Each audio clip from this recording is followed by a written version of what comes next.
Hola, soy Fabiola Stevenson y ya comienza en los especiales de paisaje literario Talentos de Voz. ¿Qué dijiste? Que comienza en especiales de paisaje literario Talentos de Voz. ¡No puedo creerlo! ¡Qué emoción!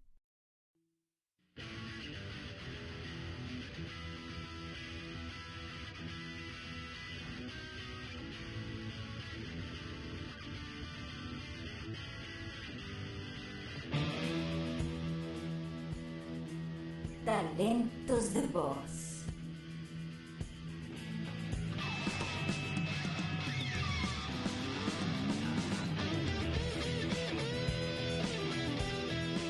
¡Patamón Digivolta!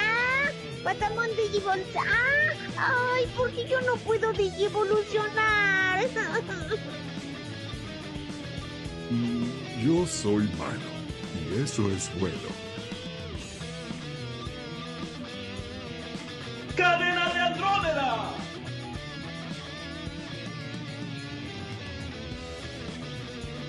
Ay, no estoy amargado. No me digan eso porque no estoy amargado, no estoy amargado y no estoy amargado. Ya me voy, adiós.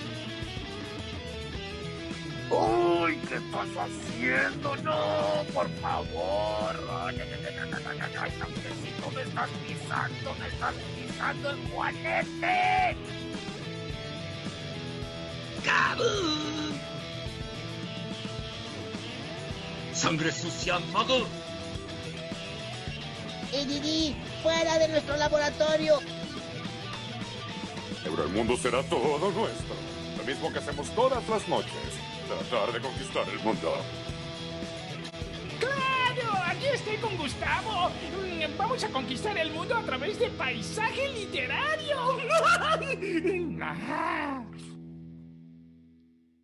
¿Cómo les va, gente? Estamos con otro especial de talentos de voz en paisaje literario. Hoy vamos a estar charlando con la actriz y directora de doblaje mexicana, también angelina, Ana María Gray. Fue una cosa muy curiosa con Ana María porque saben, porque lo he nombrado en varias oportunidades, que quien nos proporciona a varias de estas hermosas personas para entrevistar es nuestra amiga Anabel Méndez. Fue una cosa muy curiosa cómo se la encontró a Ana María para decirle y que hoy la tengamos acá. Lo vamos a estar contando de alguna u otra manera en la entrevista. Pero antes de darle paso a Ana María, voy a nombrar, como siempre, ya saben también, algunos de los trabajos de los que ha tenido, de los que ha participado en el doblaje. Y por ejemplo, fue la primera voz de Johnny en Ed, Eddie Eddie, Beth March en Mujercitas, la película de 1994. Fue la primera voz también de Andy McPhee en Dawson Creek. Emma Frost en la serie animada de los 90 de los X-Men. Deborah Whitman en la serie animada de los 90 de El Hombre Araña, Lucero Sónico en Los Supersónicos, la versión más moderna que era de mitad a fines de los años 80, la princesa Romina Radorio en Robot Ninja, Stephanie Howden en Guardianes de la Bahía o Baywatch, Jessie Spano en Salvado por la Campana, un personajazo duro como Alison Parker en Melrose Place, Tina Corman en Tekkaman Blade, Jessie Bannon en Las Increíbles Aventuras de Johnny Quest y también le ha puesto voz a Navi Kitendo en el anime de Ranma y medio. De varios de estos trabajos y algunos otros vamos a estar hablando ahora a continuación con Ana María Gray, más allá de sus comienzos, sus otras facetas en la actuación, en la dirección, bueno, etcétera, etcétera, etcétera. Vamos a darle la bienvenida y arrancar con esta charla. Bienvenida, Paisaje Literario. Ana, ¿cómo va todo por ahí? Bien, bien, bien, gracias. Bueno, genial. En primera instancia, voy a agradecerle a quien nos pasó tu contacto, que fue Anabel Méndez, que es un amor de persona como siempre con nosotros. Así que miles de agradecimientos a ella, que por ella te podemos tener acá y charlar un ratito. Sí, sí, ella fue la que me invitó, la que me dijo. Pero gracias a ustedes, sí, gracias a ustedes por interesarse. No, por favor, a nosotros, o por lo menos a mí, me gusta que, a ver, todos tienen algo para decir, todas las personas. Y Algunos pueden haber hecho más, menos, pero todos son importantes. Así que esa es la idea de este espacio y que cada uno pueda decir sus experiencias, contar otro tipo de cuestiones a veces que se pueden escuchar en otras entrevistas y demás. Así que vamos por eso, vamos por eso. Y precisamente para ir por ello, me gusta ir a los inicios. Y en tu caso, ¿cómo y cuándo es que comienza la pasión por la actuación, por el arte en general? Pues mira, realmente sí fue desde que yo era niña, pero lo tenía, lo ocultaba. Yo no se lo decía en mi familia a nadie. O sea, yo fui la clásica niña que siempre en todos los festivales de la escuela participaba diciendo alguna poesía, declamaba. Además, como siempre he tenido muy buena memoria, bueno, últimamente ya me falló un poco, pero siempre tuve muy buena memoria. Las maestras después hasta a ellas les gustaba invitarme, ponerme en todos los festivales de la escuela porque sabían que memorizaba lo que me dieran, así fueran varias hojas, las memorizaba de un día para otro. Y a mí me gustaba participar en todos esos festivales, eh, a hablar frente al público, pues. Más que improvisando, te digo, con diciendo poesías, ¿no? Declamando y todo eso. Y ya más tarde, pues cuando ya era adolescente, me surgió la inquietud por estudiar actuación, ya cuando yo veía a, a los actores en teatro, que por cierto, mi primera obra que vi en teatro fue cuando yo tenía 14 años, de la escuela me llevaron, y cuando vi a los actores en escena, pensé, yo quiero hacer eso. Total que como hasta los 17 años me animé a decírselo a mi mamá, y pues me apoyó. Ella me dijo, si tú es lo que quieres, si es lo que quieres hacer, adelante. Eh, Fui a pedir informes en ese entonces era pues de las pocas escuelas de actuación que había en la Ciudad de México, el Instituto Andrés Soler, que dependía del Sindicato de Actores de México, que es la ANDA. Sí.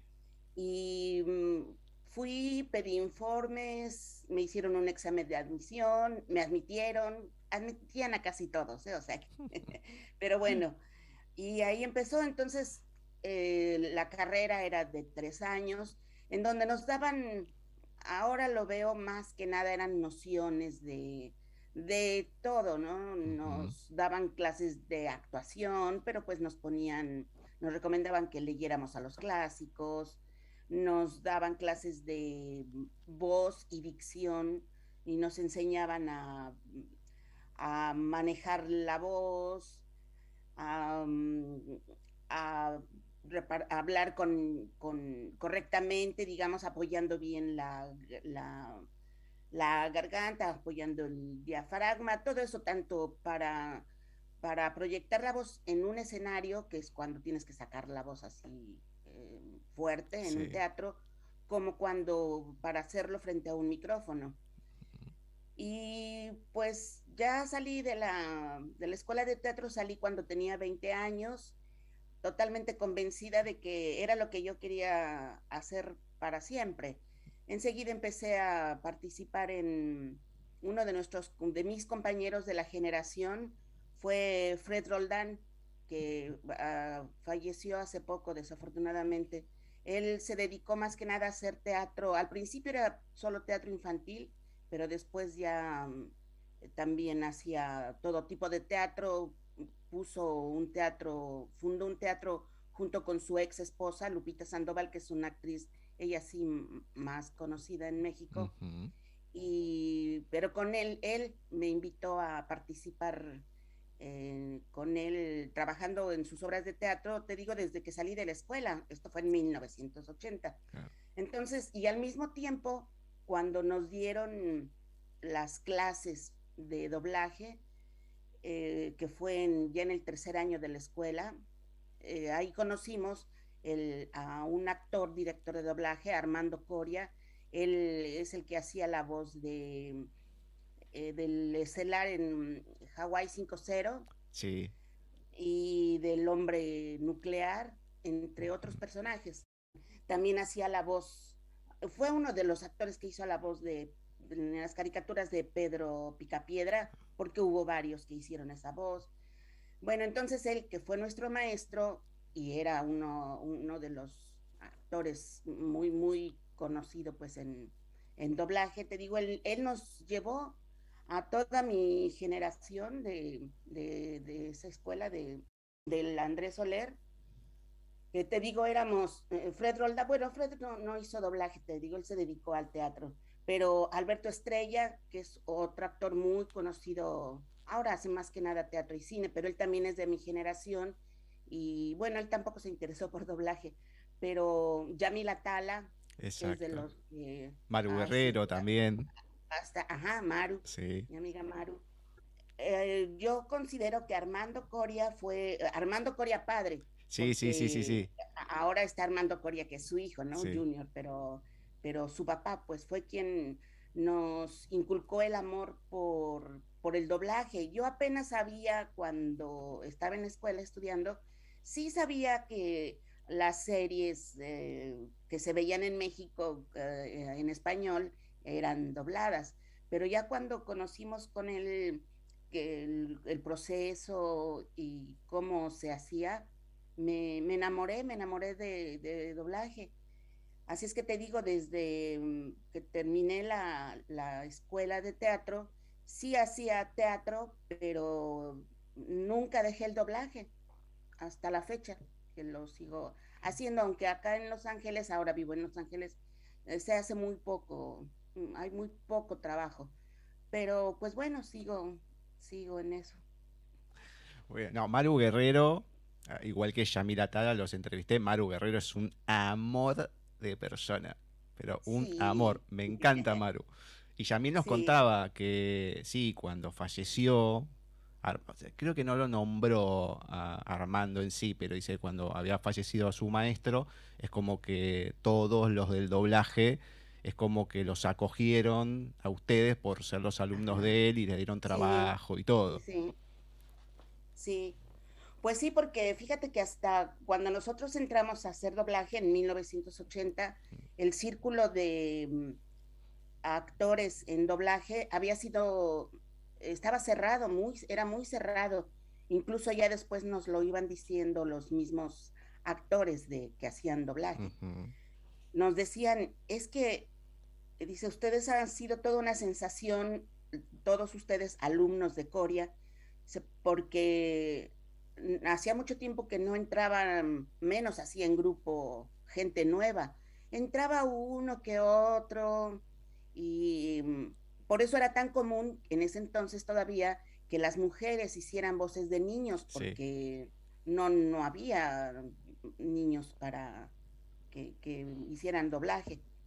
Así es que sí fue toda así como una sensación, te digo, cuando nosotros entramos y efectivamente sí, después de que Armando Coria murió, nos siguieron dando trabajo y pues bueno, incluso hay quienes decían eh, qué buen trabajo hizo Armando con ustedes Mm. y de pronto alguno de sus enemigos que pues los habrá tenido o simplemente de broma, en broma decían eh, a quién tenemos que reclamarle, ¿no? Tenemos que reclamarle a Armando Coria porque nos dejó una generación que, pero lo que sí es un hecho, como dices, es que entramos en esa época muchos que hasta la fecha seguimos. Claro. Fernando Manzano, Bárbara Hernández, la esposa de Ujú. Oscar Bonfiglio. Bueno, ella ya no hace tanto doblaje, o ya no hace doblaje, pues, Bárbara. Pero te digo, somos muchos sí, de los alumnos de Coria. Muy bien. Otro que queremos acá mucho es también el hermano Guillermo Coria, que es otra Claro, voz sí, importante. Porque es sí, terrible voz la que tiene Guillermo, más allá de la interpretación y todo, ¿no? Pero él contaba también que cuando lo presentó, dice, bueno, acá por fin tienen una voz de hombre, qué sé yo, y el otro no sabía dónde meterse, contaba. sí, Porque sí, nada más que sí, canta, todo, ¿no? Son sí, gente. Yo lo que destaco es, de los que fui nombrando, es la calidad de gente. la calidad de gente que Sí, uno no, encuentra sí, como sí. Anabel, y eso lo lindo que tiene, más allá del trabajo que hacen y cómo lo hacen, es también el tipo de persona que hay, porque hay de todo tipo de persona. Y lo que me voy Sí, encontrando mucha es con este valor, con este don de gente. sí. Y fíjate que como hasta el 2002, el doblaje era una familia verdaderamente. Ujú. ah, y se prestaba porque éramos gente que nos veíamos diario, todos los días. Aunque había varias compañías, coincidíamos en una o en otra. Y las dos compañías más grandes que había, que eran Cinza y la otra que le llamaban Oruga, después se fusionaron cuando Televisa compró y se llamaba Audiomaster 3000, seguía siendo la compañía más grande y luego creo que fue como por el 2002, 2003, no recuerdo bien porque entonces yo ya vivía acá en Los Ángeles, Claro. pero Televisa vendió la compañía de doblaje, entonces se desmembró pues esa compañía, todas las series se fueron a trabajar, a doblar a estudios chiquitos y entonces ya fue más difícil la convivencia entre los actores de doblaje porque pues ya no era tan fácil encontrarte en un solo estudio con todos, ¿no? Sino que andaban corriendo de un estudio para otro, como es hasta la fecha. Claro. Antes de seguir con el doblaje, porque es lo que más conocemos de vos, pero me gusta también saber, porque empezaste un poco con el teatro y todo, pero ¿pudiste seguir con el teatro también a la par de doblaje y cómo fueron esas experiencias? Pues sí seguía haciendo teatro, incluso cuando durante varios años estuve en una compañía, era una compañía de teatro infantil y salíamos cada fin de semana a diferentes lugares de la República Mexicana, que es muy cansado, pero hermoso porque pues así vas conociendo lugares del país que de otra forma no conocerías, ¿no? Porque pues Claro. eh, para, para conocer de vacaciones pues se necesita tiempo y dinero. Exacto. Y generalmente los actores no, o tenemos tiempo o tenemos dinero. Cuando tenemos las dos cosas es muy raro, ¿no? Y, mm, y sí, trabajé varios años, te digo, haciendo teatro, pero realmente eh, ya en la Ciudad de México, en alguna obra más...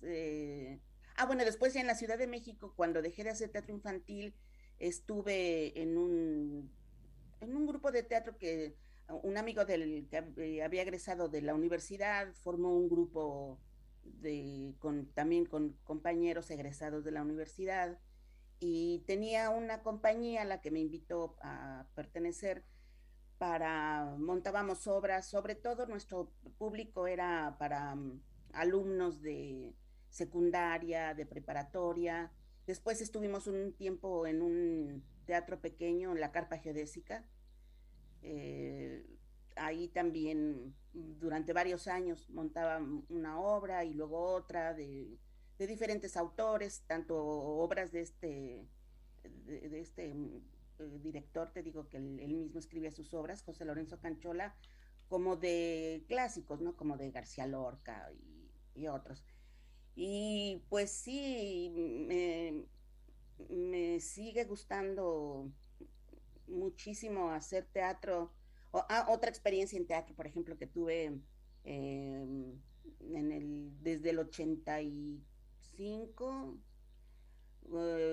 durante varios años, como del 84 al 86, 87, estuve en la obra de teatro infantil que era musical de nuestro amigo el Cricri, nuestro amigo el Grillito, que era cuando Cricri, que no sé si lo conozcas, es un importante músico, escritor de canciones infantiles de México, y se hizo una obra de teatro con canciones de él y con esa obra estuvimos como, te digo, en una temporada de 3 años entre la Ciudad de México y en giras, develamos placas y con esa compañía, en esa obra de teatro, tuve la satisfacción de sentir lo que era que de llegar al teatro y ver en las taquillas del teatro el letrerito de localidades agotadas, ¿no? Y salir a escena y ver el teatro lleno, en su mayoría o la mitad de la audiencia eran niños, porque te digo, es una obra infantil, pero, pero sí, sí, me gustó mucho, me gusta mucho hacer teatro. Y pues acá también he participado en algunas obras, pero pues ya me ha sido más difícil porque pues ya se tiene el compromiso de tener trabajo, de no poder dejar de trabajar para ir a un ensayo. Y pues acá el teatro prácticamente se hace como de hobby. O sea, casi casi uno termina poniendo eh, lo que gastas en gasolina para ir a los ensayos, o el trabajo que dejas, llamados que dejas de hacer para ir a ensayos, o cuando tienes funciones. Pero, pero bueno, hacer teatro sigue siendo para mí una experiencia maravillosa. Me encanta. Bueno, parte de tu familia, como tu suegro, Jesús, y tu hija, también han estado en doblaje. Jesús, con personajes que amo, como el de Dustin Hoffman en Rayman, que es Ajá, increíble, con Javier Pontón también, en Los sí. Duques de Hazard, bueno, ni hablar de Los Locos Adams ni demás. Pero en varios proyectos has podido participar con ellos. Eh, a veces hoy en día, bueno, ya hace bastante, se hace en cabina, es otra cosa, pero los que has podido compartir, ¿cómo es trabajar con la familia o cómo fue trabajar con la familia? Ajá. Pues mira, sí es cierto con Jesús Brock, en paz descanse. Ujú. A él lo conocí en 1980, cuando te digo que recién que salimos de la Claro. escuela y empezamos a ir a las compañías de doblaje. Y en ese entonces, por supuesto, yo ni me imaginaba que íbamos a ser parientes o que íbamos a tener alguna relación indirectamente, pues, familiar años después, ¿no? Pero bueno, o sea, el trato que tuve con él en esa época, que era el director, nos recibía muy bien, te digo, a los nuevos, como nos llamaban, nos dejaba entrar a su sala, nos dejaba estar ahí para ver cómo se hacía el doblaje, que pues antes así aprendía uno a hacer el doblaje, Claro. estando horas y horas viendo en la sala, viendo cómo lo hacían los que ya tenían experiencia. Y también nos llegó a dar llamados, Jesús Brock nos daba llamados. Y fue la única etapa en la que yo lo traté, porque ya después él en 1982 se vino a vivir acá a Los Ángeles y nunca más lo vi, porque cuando ya me vine yo a vivir acá, él ya había fallecido Claro. casi 2 años antes. Y de hecho nunca conoció a mis hijos porque pues él tenía una relación distante con sus hijos, o sea, con el papá de mis hijos, que bueno, ahora yo ya estoy separada del papá de mis hijos, pero él, Jesús Brock tenía una relación distante con sus propios hijos, así es que pues no llegó a conocer ni en foto a sus nietos, se lo perdió. Pero te digo, con él fue así. Y con Ana Sofía, con mi hija, sí, cuando empezó a hacer doblaje, que era una niña como de unos 10 11 años, le dieron un personaje en una novela que se sigue haciendo acá, una de las que le llaman soap opera, la de The Bold and the Beautiful, Belleza y Poder se llama en español. Sí. Y Gladys Parra le dio el personaje, bueno, eran dos, eran unas gemelitas, y entonces Ana Sofía empezó a ir a doblaje. Me tocó dirigirla algunas veces, aunque yo prefería no ser quien la dirigiera, porque pues como muchas veces sucede, ¿no? Que cuando un padre le enseña a su hijo su oficio, sea el que sea, muchas veces esperas más de esa persona o le exiges más y el hijo se siente incómodo o se siente agredido o se siente... Y pues bueno, te digo, sí llegué a dirigirla, pero... Y ya después, pues como se cambió la forma de hacer doblaje, me hubiera encantado hacer doblaje con ella cuando en la época en la que en el atril trabajábamos 2, 3, 5 personas o simplemente 2 personas, ¿no? Cuando se hacen en unas escenas donde hay 2 personajes, a mí me gustaba más ese sistema, ¿no? De cuando estás en vivo doblando, aunque sea una actuación solamente de voz, esa retroalimentación que tienes al momento, ¿no? Esa, la réplica que te da el actor es mejor. A mí me parece que era más, pues más natural, ¿no? Más orgánica, como se dice ahora, porque pues como ya desde que se usa que cada actor graba por separado sus escenas, pues te digo, ya no me tocó trabajar con mi hija más que así. Si acaso, digamos, en un ambiente, como se le llama, cuando se hacen esas escenas de barullo o ambiente o todo eso, ahí sí me tocó compartir sala con ella, pero bueno, éramos ella y yo y 2 o 7 personas más, dependiendo de lo que se necesitara para las películas que se doblaban, ¿no? Pero sí, y mi hijo también hace doblajes, Edgar Allan, Sí. pero él ha hecho menos doblaje, últimamente ha hecho más cosas en inglés. Y pues no, a él no, como que no le llama tanto la atención, a él le llama más la música. La similitud que hay entre Clemen y Amparo Garrido, Clemen Larumbe y Amparo Larumbe. Garrido, que me decía, yo creo que nunca la conformé a mi madre cuando me dirigió. Esa presión que vos decías. Y Ajá, ella ajá, es también lo que con te digo. Cristian, que ha hecho un poco de doblaje, pero está inclinado hacia la música. De hecho, yo lo entrevisté, pero por la música Ajá, directamente. Porque me dijo, no, está alejado del doblaje. No, pero lo entrevisto porque es músico. A ver, yo hago todo tipo de entrevistas. O sea, eso es ajá, lo interesante. O sea, obviamente que algo habló sí, porque tiene una herencia bastante grande dentro de la actuación y el doblaje, pero hablamos sí. principalmente de la música. Pero sí, esa presión a veces entre madre e hija, bueno, Clemen la dejó muy clara, pero desde el otro lado, ¿no? Al ser dirigida, dice, yo Sí, creo que nunca la conforme. sí. Y mira que Clemen también, bueno, más bien ella empezó a hacer doblaje desde niña, ¿no? Claro. Pero sí, sí es cierto eso. Te saco un poco del doblaje y voy a otra rama de la cultura, que es la literatura. ¿Qué papel juega, si es que lo juega, la literatura en tu vida?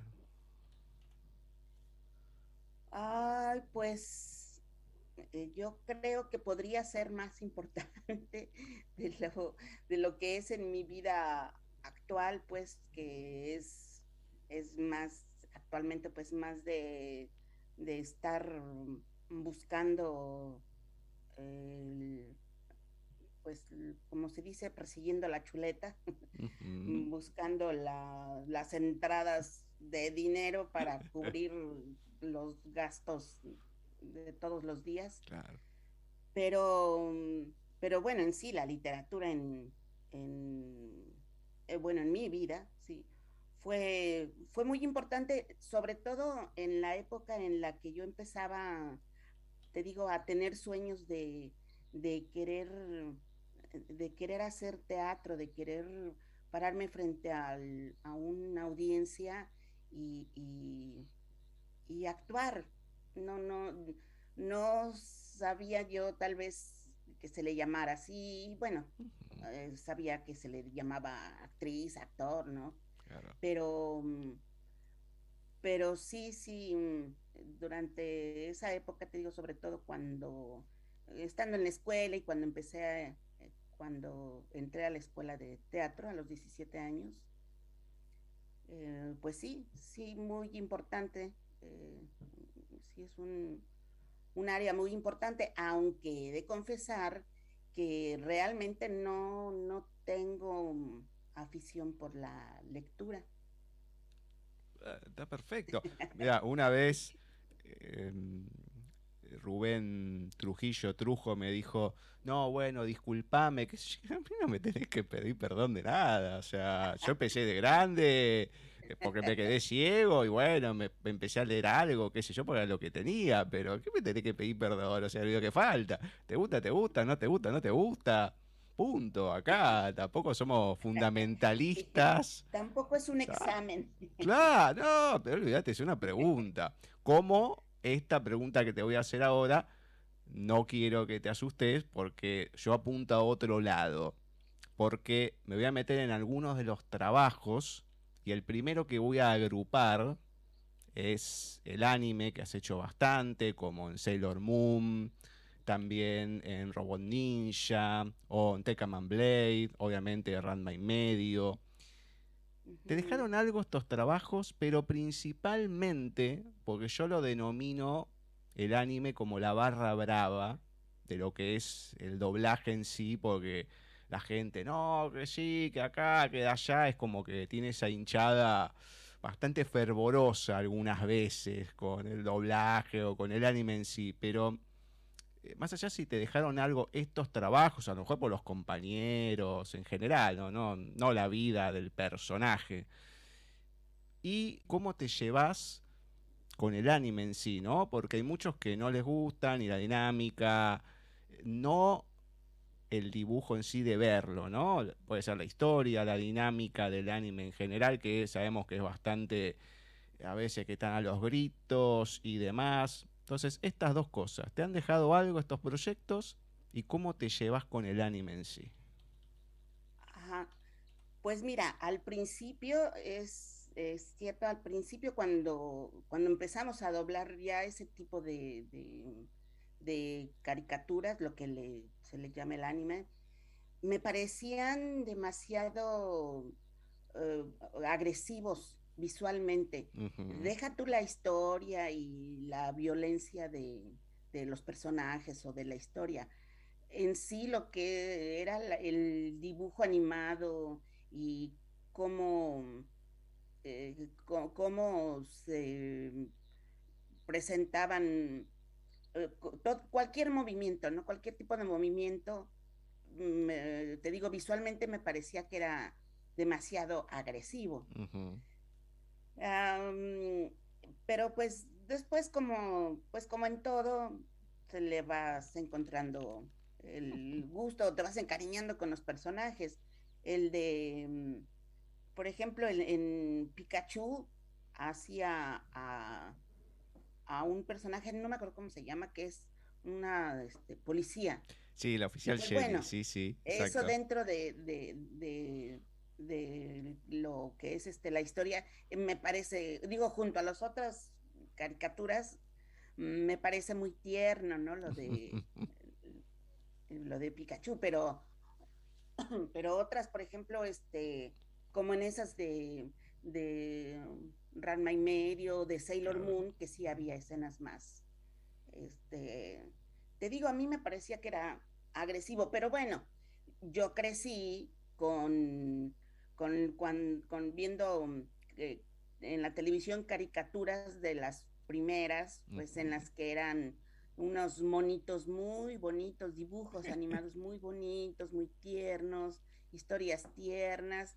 Entonces, para mí eso eran las caricaturas, ¿no? Lo bonito, lo tierno. Y de pronto te digo, cuando se empezaron a hacer esas caricaturas, me parecían eh, muy agresivas, te digo. Incluso fíjate, yo tengo una anécdota, pues, con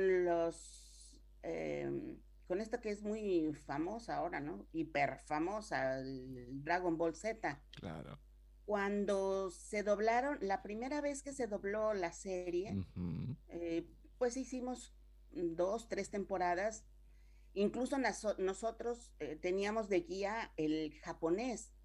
Era la primera vez que se doblaban. Se estuvieron doblando en una compañía que era de los Rodríguez. Ay, no recuerdo cómo se llamaba esa. Y las dirigía Rafael Rivera.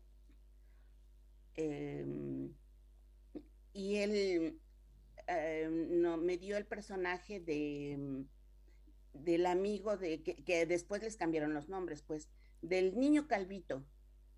En nuestro Cachito, no creo que Cachito. Cachito, sí, me parece que Cachito era, sí. Sí, bueno, pero te digo, la primera vez que se doblaron tenían otros nombres, bueno, menos el Dragon Ball, pues, por supuesto. Pero cuando empezamos, te digo, porque doblamos como 2, 3 temporadas, yo veía esas caricaturas horribles, a mí me parecían horripilantes. Eso de que se veía cómo le salía al personaje un moco, por ejemplo, un moco de la nariz, o esos golpes que se daban y que salían salpicaban gotas de sangre. Sí. Y el personaje del que era el maestro, de como que era un libidinoso, sí, ¿no? De cómo se le veían las pupilas cuando veía a Lancha, que la muchacha, no sé si le dejaron el mismo nombre después, pero originalmente era Lancha. Que en las pupilas del maestro se le veían como se enfocaba pues en verle el trasero, ¿no? Sí, o el cuerpo. Sí. O sea, era un libidinoso el señor, e incluso hasta le ponían, a la hora que se dobló, le dejaron algunas cosas que eran como de doble sentido. Claro. Y nosotros mismos, los actores, entre nosotros comentábamos, estas caricaturas nunca las van a pasar en México, están muy fuertes, están muy feas.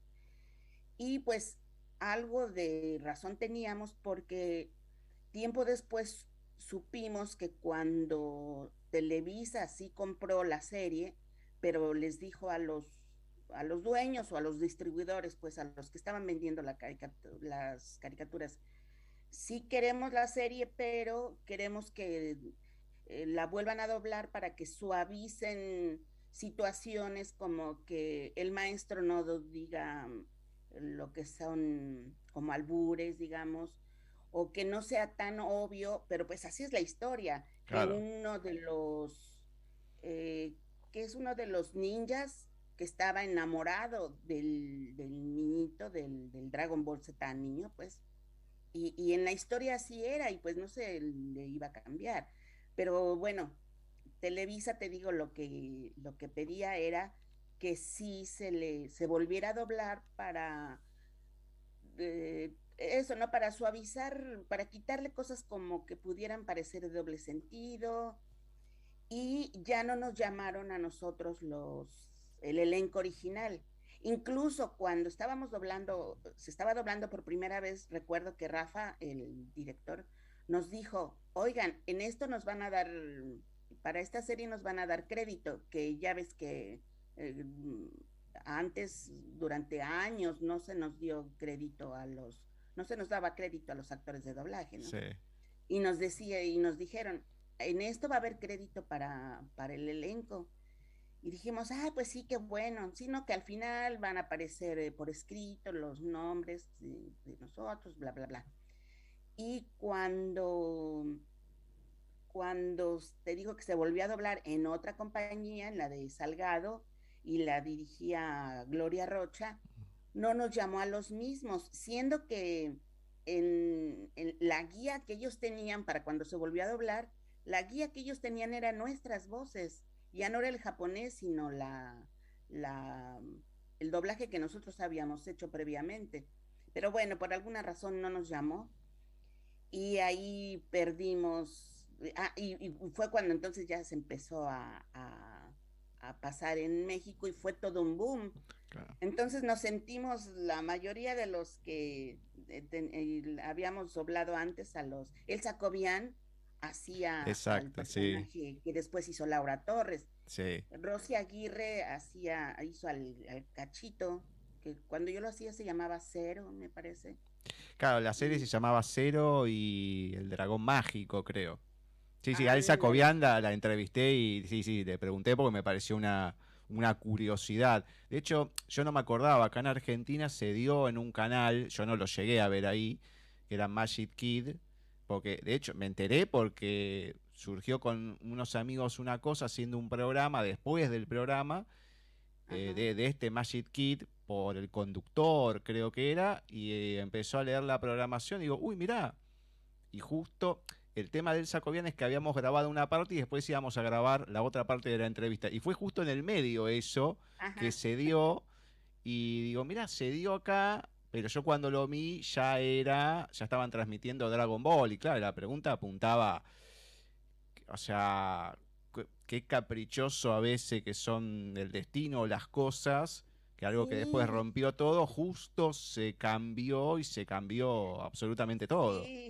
Sí, porque incluso después cuando ya la empezaron a pasar al aire en México, mi cuñado, bueno, mi excuñado, él era súper fan de la serie y recuerdo que un día me dijo, cuñadita, te escuché en la serie de Dragon Ball y ya le conté la triste historia, ¿no? Claro. No, pues mira, pasó esto.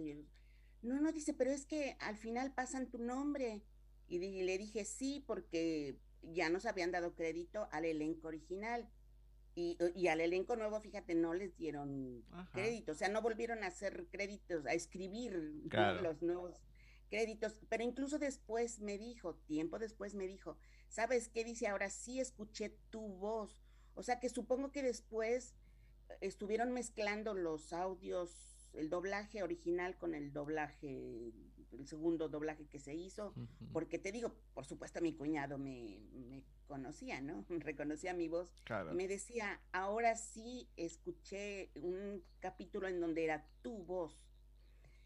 Pero sí, ese te digo es la triste historia de cuando casi no nos daban crédito y donde sí nos dieron crédito, realmente no fue el elenco. Para el público, el elenco original son los que hasta la fecha están, ¿no? Laura, te digo, Rosy, Jesús Colín hacía al maestro. Creo que Rocío Garcel, creo que ella sí se le quedó el personaje original de la lancha, bueno, de la muchacha. Y bueno, ya Mario Castañeda lo hacía ya cuando crece el personaje, ¿no? Pero cuando era niño, pues claro, lo hacía Laura Torres. Sí, exactamente. Te saco de lo que es el anime, la animación convencional, has hecho de todo, desde superhéroes como Emma Frost en los X-Men, uno que fue como en la segunda etapa de una caricatura clásica como Los Supersónicos, con Lucero, obviamente Jessie en Las Increíbles Aventuras de Johnny Quest, y uno que amo en su momento, bueno, fuiste la primera voz, pero es un personaje que era hermoso, que fue Ed y Eddie, que le ponías voz a Johnny con tablón, que era un delirio. Sí. Bárbaro. Sí, me encantaba ese personaje, sí. Sí, es cierto. También hubo una caricatura que me gustó mucho, en México pasaba, no sé si en Argentina o en Latinoamérica, se llamaba La Familia Biónica. Y ahí yo hacía a la mamá y a la villana, una mujer que hablaba así con una voz queriendo ser muy sensual y malvada. pero bueno, es que generalmente eso sucede cuando uno trabaja doblando caricaturas, te diviertes haciendo voces y a veces cambiando el diálogo, claro, sin salirse de la historia, ¿no? O sin que cambie el sentido de lo que se dice.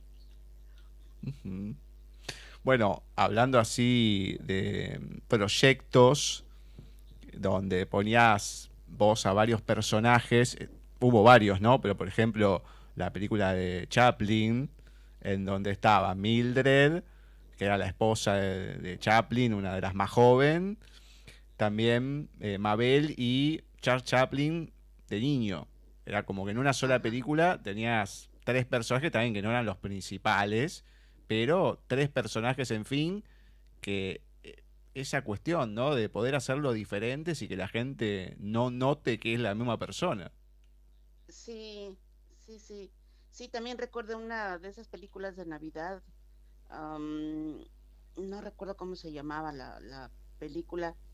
También me tocaba hacer la voz de un niño y al final una escena de los abuelos. Bueno, yo hacía la abuela. Ujú. Y pues sí, realmente yo no tengo mucha habilidad para cambiar de voz. Eh, Al principio, cuando empecé a hacer doblaje, más que nada me daban personajes o de niño, no tanto de niña, sino de niño, o de muchachas muy jovencitas, no chavitas como decimos en México, Sí. jovencitas. Y ya después sí se fue abriendo más el, la posibilidad de que entrara niños, a verdaderos niños a hacer doblaje, entonces ya no nos llamaban tanto a las mujeres para hacer doblaje de niños, pero durante mucho tiempo sí mi voz se escuchó muy juvenil, entonces yo seguía haciendo jovencitas como la de Jessie Hispano en Salvado por la Campana. Claro, exacto. Sí, que incluso con esa serie se hicieron 2 temporadas hace poquito con los mismos personajes 20 años después. Ujú. Y también me contactaron de la compañía donde la doblaron en México, me contactaron para hacer, para preguntarme si quería seguir haciendo mi personaje, cosa que les dije que sí, porque pues es una serie, sí, es una serie a la que le guardo mucho cariño porque la hicimos durante varios años ahí en México Ujú. y éramos un equipo, pues más que nada de amigos, y te digo, como te decía hace rato, de la época en la que en el atril trabajábamos todos los que estaban en escena, así fueran 6.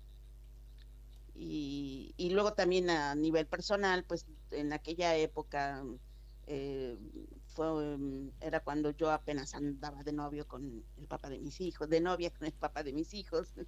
Entonces, pues sí, sí fue una bonita época Ujú. eh, Bueno, recordar esa serie. ujú, más allá del de Jesse, que lo tenía marcado, también hubo personajes como el de Beth Marsh en Mujercitas, Andy McPhee en Dawson Creek y Alison Parker Ajá. en Melrose Place. ¿Por qué marco estos personajes, además del de Jesse? Porque son personajes que tienen alguna complicación emocional, vamos a decir. Son muy complejos. El de Jesse, varios años después, con varios quiebres, ¿no? En la personalidad, en lo que quiere lograr, con el hijo, con todo, pero son varios personajes en los que la emotividad de cada uno está a flor de piel por varias situaciones. Entonces, este tipo de proyectos, de personajes que no son planos para nada, ¿cómo los vas llevando? Me imagino que te gustan este tipo de personajes porque es un desafío, pero ¿cómo los fuiste llevando para hacerlos propio en cada uno de estos proyectos? Sí, sí, especialmente el de Melrose Place, ese personaje, Alison Parker, ay, cómo la quería. Ah, en esa época no se usaba siempre que el director o que los clientes pidieran, más bien que los clientes pidieran un casting para elegir las voces, sino que las voces las elegía el director, quien iba a ser el director de la serie, que en Ujú, este caso fue Rocío Prado, ujú. quien dirigió esa serie. Entonces me dio ese personaje y la verdad es que sí, desde el primer capítulo me enamoré del personaje, así, ¿no? Porque me, me cayó bien su inocencia, pues hasta cierto punto, Ujú. su, su desesperación por conseguir un roommate cuando se había quedado sin el roommate y sin su roommate, que era una amiga. Sí. Y en fin, y ya luego como se va desarrollando toda la historia. Y era de esas series en las que esperabas que se hacía un capítulo por semana. Esperábamos que llegara el siguiente capítulo para ver en qué va a pasar, qué hizo, qué sucedió con este. Pues sí, como una fan más de la serie, ¿no? Claro. Pero, y sí, esa serie duró varios años, incluso recuerdo que durante me tuvieron que suplir en 2 ocasiones, porque bueno, ya cuando lo estábamos haciendo fue cuando yo me embaracé la primera vez de Ana Sofía, pues, y pues a fuerza forzosamente, pues, tuve que descansar 3, 4 semanas cuando ella nació, y pues ahí alguien me cubrió. Creo incluso que fue Dulce Guerrero quien me cubrió. E igual, 2 años después, cuando nació mi hijo Edgar, igual, ¿no? Pues tuve que dejar de trabajar 3, 4 semanas y también me suplieron. Pero, pero sí, esa serie me gustó mucho. Y la de Dawson Creek, eh, esa serie también me gustaba, me parecía que eran la historia en sí, muy fuerte para Ujú. los muchachos de esa edad. Eh, pero pues bueno, al final, pues así es la vida, ¿no? Cosas, situaciones eh, fuertes, pero reales. Pero yo ya no terminé de doblar ese personaje porque fue cuando me vine a vivir para acá a Claro. finales del 99, y ya no terminé desafortunadamente de doblar ese personaje. Incluso ya no seguí viendo la serie. La verdad Claro. es que no sé ni en qué terminó. Pero, pero sí, sí, sí son de esos personajes, te digo, en los que sí te vas encariñando con el personaje, y al momento de estarlo doblando, eh, haces corajes del comportamiento que tiene, ¿no? El personaje, o de la resolución que le dan los escritores, pues, a uno u otro problema que van teniendo. Pero pues sí, sí es bonito. Y es que fíjate, a la par de lo que nos gustaba, bueno, yo voy a hablar por mí, claro, a la par de lo que me gustaba la serie, era la época, como te decía hace rato, esa época en la que nos veíamos, los compañeros de doblaje, nos veíamos, la mayoría que éramos los mismos, Claro. nos veíamos todos los días.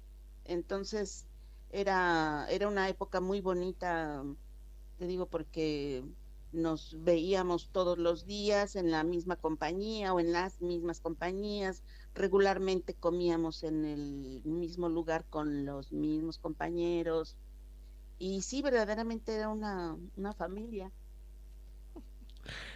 Hay otro proyecto en la animación que en su momento tuvo su éxito, después no es una de las caricaturas que hasta hoy en día llegue, por encima después se redobló en Venezuela, bueno, fue totalmente distinto, pero hay un actor que no puedo decir que es mi fetiche, pero sí que lo amo por uno de sus personajes que hizo en los 80, y viendo otras cosas decís, ah, claro, mira todo lo que hizo, con razón, me gustaba sus actuaciones. En esta caricatura le puso voz a varios personajes, vos estuviste, Ajá. lógicamente, que hacías de Juliet, que era D'Artagnan y los tres mosqueperros. Obviamente el actor es Álvaro Ah, Tarcisio.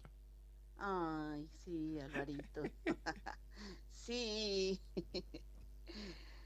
sí, no, no, sí, sí, fíjate, ahora que desde que los existe, pues, por la tecnología, Facebook, Internet, y que se pueden tener esta biblioteca, pues este recuento de los personajes que hemos doblado. sí, sí hay algunos en los que dices, pero ni siquiera me acordaba de eso, de ese personaje o de una película, ¿no? Digamos, de un largometraje, pues sí, muchas veces ya ni te acuerdas de que Claro, pero a ver, hicieron habías tantas doblado a cosas tal o que cual. no, es imposible que se acuerden. Ajá, ajá, sí.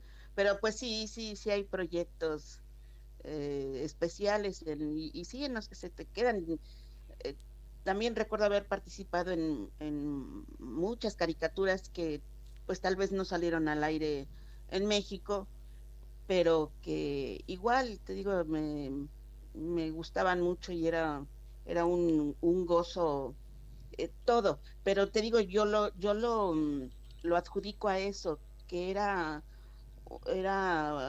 bien bonito el ir a trabajar tanto por el proyecto en sí como por el grupo que se formaba, Claro. desde el director, los compañeros, todo. Pues sí, sí, sí me tocó una época muy bonita de doblaje en México. Quédate ahí, que ya volvemos con Talentos de Voz.